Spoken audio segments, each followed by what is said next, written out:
Bhogapuram airport అంశంపై CM చంద్రబాబుపై YCP MLC Varudu Kalyan తీవ్ర విమర్శలు చేశారు.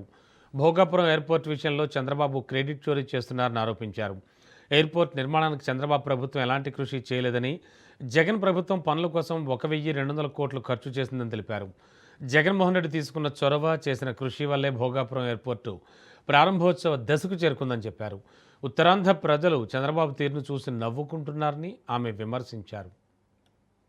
అంతర్జాతీయ విమానాశ్రయం స్టార్ట్ అవడం, ప్రారంభోత్సవానికి సన్నద్ధం కావడం నిజంగా చాలా సంతోషంగా ఉంది. ఈ విమానాశ్రయం అనేది ఏర్పాటుకు ఎంతో కీలక పాత్ర పోషించారు మా జగన్మోహన్ రెడ్డి గారు. ఇప్పుడు తీసుకుంటే చంద్రబాబు నాయుడు గారు క్రెడిట్ చోరీకి చాలా ప్రయత్నిస్తూ ఉన్నారు. గత వారం రోజులుగా చంద్రబాబు నాయుడు గారు ఆ పార్టీ వాళ్ళు చేస్తున్న హడావుడి చూస్తుంటే ఈ రాష్ట్ర ప్రజలు, మరీ ముఖ్యంగా మా ఉత్తరాంధ్ర ప్రజలు నవ్వుకుంటూ ఉన్నారు. ఎందుకంటే చంద్రబాబు నాయుడు గారి క్రెడిట్ చోరీ అనేది పరాకాష్ఠకు చేరింది. పని ఒకరిది అయితే ప్రచారం ఇంకొకరిది. పనేమో చేసింది మా వైఎస్ఆర్సీపీ ప్రభుత్వం అయితే ప్రచారం చంద్రబాబు నాయుడు గారిది. కష్టం ఒకరిది అయితే దాని కీర్తి కొట్టేయాలని ప్రయత్నించడం ఒకరిది. అలాగే ఇంకొకరి శ్రమని తన ఖాతాలో వేసుకోవడానికి ఈ రోజు చంద్రబాబు నాయుడు గారు ప్రయత్నిస్తూ ఉండే పరిస్థితి చూస్తూ ఉన్నాం. ఎందుకంటే క్రెడిట్ వితౌట్ కంట్రిబ్యూషన్ అనేది చంద్రబాబు నాయుడు గారికి అలవాటు. ప్రతి సందర్భంలో కూడా అతను ఎటువంటి కంట్రిబ్యూషన్ లేకుండా